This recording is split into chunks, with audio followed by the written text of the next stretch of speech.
Bismillahirrahmanirrahim. Assalamu alaikum warahmatullahi wabarakatuh everybody. Welcome back to my channel. मैं बस ये कहानी है कि अगेन आगे पीछे कोई कहानियाँ होती रहती हैं, गैप्स आ जाते हैं, बट आई एम बैक। और आज की वीडियो मैं बना रही हूँ मैनिटोबा टीचिंग सर्टिफिकेशन के बारे में। इसके बारे में यही है कि मुझे एक दो क्वेश्चंस आए थे, तो मैंने बेहतर यही समझा कि मैं इस टॉपिक को पहले कवर कर दूँ। नाउ द थिंग इज़ कि कुछ चेंजेस आते रहते हैं इनके रेगुलेशंस में, तो उनको भी मैं आज कवर करने वाली हूँ।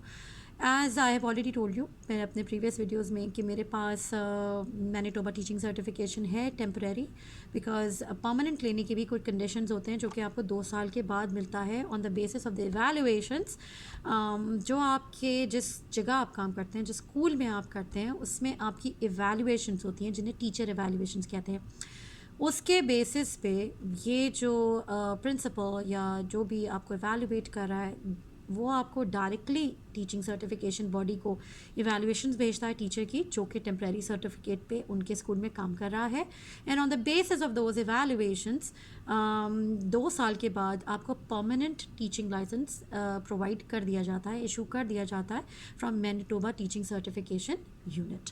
तो ये तो मैं आपको सरसटी से बता दिया। मेरा 2 साल इंशाल्लाह ताला कंप्लीट हो जाएगा मई में, ठीक है, क्योंकि ऑब्वियसली मैंने आपको बताया था कि मैंने लेट अप्लाई किया था। उसका रीज़न यही था कि पेंडेमिक था, कुछ रिक्वायरमेंट्स मैं सबमिट नहीं करा पा रही थी। तो टीच तो मैं कर रही थी, लेकिन मुझे लाइसेंस देर से मिला है। ठीक है, अब हम आ जाते हैं असल बात पर। मैं जितने भी लिंक्स हैं वो मैं इंशाल्लाह डिस्क्रिप्शन बॉक्स में डाल दूँगी। You can check it out yourself as well. एक इंटरेस्टिंग बात को मैं पहले कवर कर दूं, जबकि ऑब्वियसली ये थोड़ा सा मैं आउट जा रही हूँ, सीक्वेंस को फॉलो नहीं कर रही हूँ, but I am just letting you guys know, क्योंकि मुझे बहुत सारे ऐसे क्वेश्चंस आते हैं कि क्या ये पॉसिबल है कि हम बाहर से टीचिंग लाइसेंस ले सकें और हम यहाँ पे लैंड भी नहीं हुए और हम बाहर से टीचिंग लाइसेंस ले सकें। तो इसके बारे में एक क्लॉज मैंने अभी इनकी वेबसाइट पे देखा जो कि पहले यहाँ पे नहीं था, वो मैं आपको बता दूँ। और आज का टॉपिक है मैनिटोबा टीचिंग सर्टिफिकेशन। और ये मैं अर्ली चाइल्डहुड के बारे में बिल्कुल बात नहीं करी, मैं उन लोगों की बात कर रही हूँ कि जो एलिमेंट्री या हाई स्कूल में पढ़ाना चाहते हैं, यानी from grade 1 to like kindergarten to 12 आप कह लीजिए, उन लोगों को पढ़ाना चाहते हैं। ठीक है जी, अब हम आ जाते हैं कि वो क्या क्लॉज है जो कि बहुत ही मज़े का इन्होंने मुझे नज़र आया। इन्होंने लिखा हुआ है कि जी इम्पॉर्टेंट इन्फॉर्मेशन के नाम से they have boxed it and it is very important. तो मैं आपको पढ़ के भी बता देती हूँ कि एक स्टेटमेंट ऑफ एलिजिबिलिटी जिसे SOE कह रहे हैं, it can be issued to an applicant from outside Canada after an assessment of his or her teaching credentials. तो ये बहुत इंटरेस्टिंग बात है। अब क्या चीज़ है ये स्टेटमेंट ऑफ एलिजिबिलिटी? अगर एक एप्लीकेंट है आउटसाइड कनाडा तो उसको भी ये प्रोवाइड कर सकते हैं। कब? जब वो उसके जो एजुकेशनल क्रेडेंशियल्स हैं और टीचिंग क्रेडेंशियल्स हैं उनको असेस करने के बाद अगर ये समझते हैं कि वो स्टेटमेंट ऑफ एलिजिबिलिटी के लिए एलिजिबल है तो उसको वो ये प्रोवाइड कर देते हैं। नाउ ये क्या चीज़ है? This is not a teaching certificate, but it is a proof of the applicant's eligibility for a Manitoba teaching certificate. अब क्या चीज़ है? ये लाइसेंस इटसेल्फ तो नहीं है, it's not a teaching certificate. Teaching certificate को लाइसेंस भी कहते हैं। ये लाइसेंस इटसेल्फ तो नहीं है, लेकिन ये आपके पास एक एलिजिबिलिटी प्रूफ है कि भाई आप एलिजिबल हैं to get the teaching certification once you are here in Canada. ना होता क्या है कि वंस यू हैव इट, यानी statement of eligibility SOE, then once the applicant obtains a work visa, becomes a Canadian citizen or achieves landed immigrant status. Now what happens कि अगर आपके पास work visa जिस वक्त भी आ जाता है, आप कैनेडियन सिटीज़न या तो बन जाते हैं या आप इमिग्रेंट स्टेटस पे भी आ जाते हैं, और वो आप SOE आप इनके professional certification unit of Manitoba को दिखाते हैं, उनके सामने पेश करते हैं, तो वो आपके पास एक करंट जो आपका उस वक्त एक बैकग्राउंड चेक हो उसको वो करेंगे और आपको फिर SOE के बेसिस पे टीचिंग सर्टिफिकेट दे दिया जाएगा।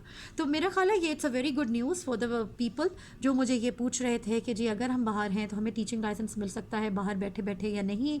तो इसके मुताबिक आपको मिल सकता है, आप अगर उनकी बाकी की रिक्वायरमेंट्स जो एलिजिबिलिटी क्राइटेरिया उनको मीट कर लेते हैं। तो अब हम आ जाते हैं बाकी की कंडीशंस पे कि अगर आप और क्या क्या है जो देना है, क्योंकि एसओई तो तब मिलेगा ना, स्टेटमेंट ऑफ एलिजिबिलिटी, अगर आप उनकी बाकी रिक्वायरमेंट्स को मीट कर रहे हैं। Let's dive into it one by one. तो हम बात करते हैं कि जी एकेडमिक रिक्वायरमेंट्स की। एकेडमिक रिक्वायरमेंट्स का क्या है, they are two kinds of certificate. पहले तो ये जान लीजिए, एक परमानेंट प्रोफेशनल टीचिंग सर्टिफिकेट होता है और एक टेम्परेरी जिसे आप प्रोविजनल टीचिंग सर्टिफिकेट कहते हैं। मेरे पास इस वक्त प्रोविजनल है और उसकी कंडीशन क्या है कि after 2 years on the basis of evaluation जो आपके करंट स्कूल करेगा, वो एवेल्युएशंस जाएंगी प्रोफेशनल यूनिट और फिर ऑन द बेसिस दोज एवेल्युएशंस आपको परमानेंट देंगे। तो जैसे ही आप अप्लाई करते हैं तो आपको परमानेंट नहीं, आपको प्रोविजनल दिया जाता है। अब स्टेटस आपका ऑब्वियसली कैनेडियन सिटीजन और लैंडेड इमिग्रेंट, जिसको आप पीआर होल्डर्स भी कहते हैं, ठीक है। अगर आप कहते हैं ना लैंडेड इमिग्रेंट, तो वो क्या चीज़ होता है, पीआर स्टेटस है, आपका परमानेंट रेजिडेंट स्टेटस है। या तो आप कैनेडियन सिटीजन होने चाहिए या पीआर होल्डर होना चाहिए to get either the permanent certificate और द प्रोविजनल सर्टिफिकेट, ठीक। तीसरी बात हम आ जाते हैं एकेडमिक रिक्वायरमेंट्स पे। एकेडमिक रिक्वायरमेंट्स में अगेन इसकी एक पूरी डिटेल उनकी वेबसाइट पे मौजूद है। आपके पास क्या क्या आने चाहिए, मैं आपको क्रेडिट आवर्स में क्या समझाऊं, आप उनकी वेबसाइट्स में जाइएगा, आपको क्रेडिट आवर्स में समझ आ जाएगा कि क्या रिक्वायरमेंट होता है। याद रखिएगा, इनके पास 2 रिक्वायरमेंट्स होती हैं फॉर अ टीचिंग सर्टिफिकेशन। एक ये होती है कि आपके पास जो आपने जो टीचेबल आपका जो सब्जेक्ट है उसमें आपके पास स्पेशलाइजेशन होनी चाहिए। दूसरे आपके पास एजुकेशनल कोर्सेज की भी कुछ रिक्वायरमेंट होती है। तो ये दोनों चीज़ें आपको चाहिए होती हैं। इन अदर वर्ड्स, अगर आपने बैचलर्स किया हुआ है in whatever and then आपने बीएड किया हुआ है, तो आपको दोनों रिक्वायरमेंट्स मीट हो जाती हैं। कुछ केसेस में ऐसा होता है कि उनके क्रेडिट आवर्स की रिक्वायरमेंट नहीं हो पा रही होती है, तो क्रेडिट आवर्स की डिटेल्स भी आपको इनकी वेबसाइट पे मिल जाएंगी। वो भी मैं आपको थोड़ा सा डिटेल बता देती हूँ कि जी अगर वो कहते हैं जी जो क्रेडिट आवर्स, 3 क्रेडिट आवर्स क्या चीज़ होती है, approximately 13 weeks at 3 hours per week, ठीक है। अगर आपने 13 वीक्स कोई कोर्स पढ़ा है जिसके अंदर हर हफ्ते आपने उस कोर्स को 3 hours दिए हैं, तो आपका वो कोर्स कितने इक्वल होगा, 3 क्रेडिट आवर्स के। लाइकवाइज अगर आपके पास 6 क्रेडिट आवर्स अगर वो कहते हैं, तो इसका क्या मतलब होता है, इसका मतलब होता है आपने 26 वीक्स 3 hours a week उस कोर्स को दिए हैं। तो उनके पास एकेडमिक रिक्वायरमेंट्स के लिए एक क्रेडिट आवर्स की रिक्वायरमेंट है, आपको वो देखना होती है। कभी कभी हमें इस बात समझ नहीं आती कि क्या बात हो रही है, तो उसका बेहतरीन तरीका ये होता है कि आप अपना कोर्स बाय कोर्स इवैल्यूएशन करवा लीजिए फ्रॉम वेस, which is world education services Canada, जिसके बारे में मैं एक वीडियो बना चुकी हूँ बहुत डिटेल्स में, आप उसको जाके चेकआउट कीजिएगा। और ये मैं इसलिए ज़ोर दे रही हूँ क्योंकि इफ़ेक्टिव फ्रॉम October 21 ये ज़रूरी है कि जिन लोगों ने अपनी post secondary education outside Canada complete की है दे और यूनाइटेड स्टेट्स ऑफ अमेरिका से किया है, उनको कोर्स बाय कोर्स एवेल्युएशन चाहिए वर्ल्ड एजुकेशन सर्विसेज कनाडा से, जो कि मैंने भी कराई थी, जिसके अंदर कुछ डिलेज़ आ गए थे। क्यों आ गए थे, क्योंकि आपने जहाँ से पढ़ा है वो लोग आपने वो उनको टेस्ट करवाना है, डॉक्यूमेंट्स को उनसे अपनी यूनिवर्सिटी से उसको टेस्ट करवाना है, हायर एजुकेशन कमीशन से टेस्ट करवाना है, यानी 2 जगह से, अपनी यूनिवर्सिटी से और हायर एजुकेशन कमीशन से। फिर वो एक सील्ड एनवलप में वेस्ट जाता है वर्ल्ड एजुकेशन सर्विसेज कनाडा, और वो उसको इवेल्युएट करते हैं कोर्स बाय कोर्स या डिग्री बाय डिग्री। इस वक्त हम कोर्स बाय कोर्स की बात कर रहे हैं। और फिर वेस आपके डॉक्यूमेंट्स को असेसमेंट जो उन्होंने की होती है वो directly professional certification unit of Manitoba को सेंड करेंगे, तब जाके ये लोग आपकी एकेडमिक जो रिक्वायरमेंट्स हैं, एकेडमिक क्वालिफिकेशन की रिक्वायरमेंट है, उससे सेटिस्फाई होंगे। आप अपनी तरफ से कुछ नहीं कर सकते अनलेस एंड अनटिल आपने वैसे करवाया हुआ है। ये डिटेल इनकी वेबसाइट पे मौजूद है, तो it's a condition, it's must, you can not avoid it. अब हम बाकी में बात आ जाती है स्टेटमेंट ऑफ एलिजिबिलिटी में आपको बता चुकी हूँ, क्रेडिट आवर्स मैंने आपको समझा दिए हैं। टीचेबल सब्जेक्ट्स इनके पास बहुत सारे हैं, कुछ मेजर होते हैं, कोई माइनर होते हैं।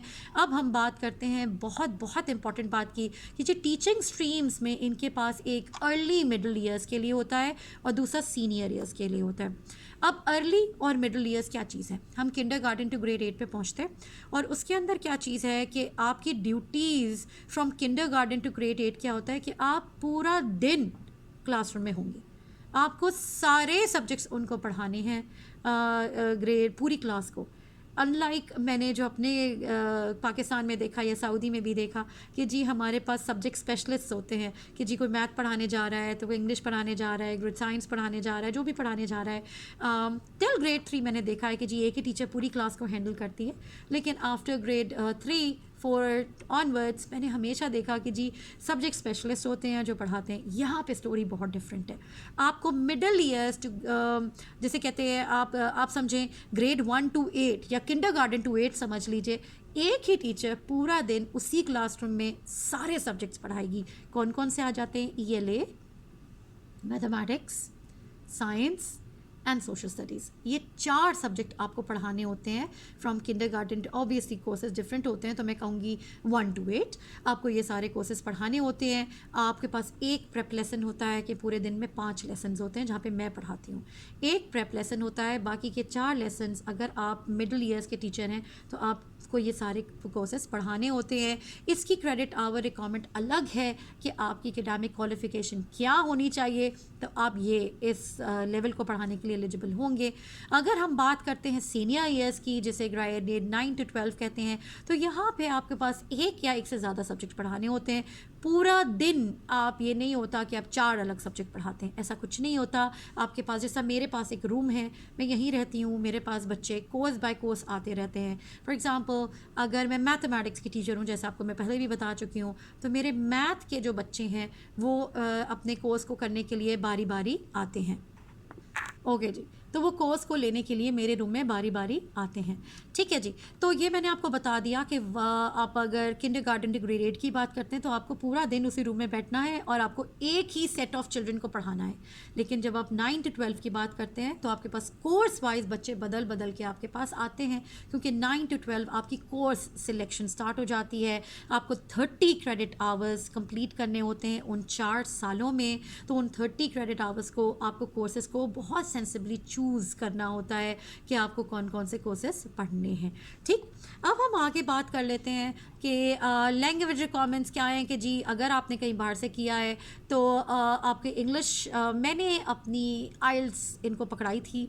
इसकी वेबसाइट पे ऐसी कोई बात नहीं लिखी हुई, बट मैं आपको बोलूँगी कि अगर आप एकेडमिक आइल्स कर लेते हैं दैट्स ऑलवेज़ गुड, बिकॉज आप यू नेवर नो कि उनकी ये रिक्वायरमेंट आ जाए। मैंने दिया था, आई प्रोवाइडेड माई आइल्स।